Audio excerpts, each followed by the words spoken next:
50 জন যাত্রী নিয়ে সিলেট ওসমানী আন্তর্জাতিক বিমানবন্দরে অবতরণের পরপরই আগুন ধরে যায় বিমানে। মুহূর্তেই ফায়ার সার্ভিসের সদস্যরা আগুন নেভানোর কাজে লেগে পড়েন। সঙ্গে যোগ দেন বিমান, নৌ, সেনাবাহিনী, পুলিশ সহ বিভিন্ন বাহিনীর সদস্যরা। উদ্ধার হওয়াদের চিকিৎসা সেবা দেন চিকিৎসকরা।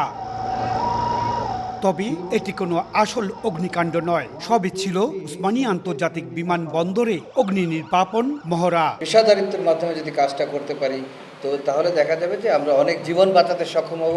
এই ধরনের দুর্ঘটনা যদি ঘটে, আল্লাহ না করুক, আমাদের সরকারি অন্যান্য প্রতিষ্ঠানগুলো সাহায্য করবে, সহযোগিতা করবে, কিন্তু ইনিশিয়াল সাপোর্টটা, ইনিশিয়াল অ্যারেঞ্জমেন্টটা আমাদের আছে। ফায়ার ক্রুদের দক্ষতা বৃদ্ধির পাশাপাশি যন্ত্রপাতির কার্যকারিতা যাচাই ও উদ্ধার কাজে সক্রিয়তা নিশ্চিত করতেই বিমানবন্দরে এ ধরনের মহড়ার আয়োজন করা হয়।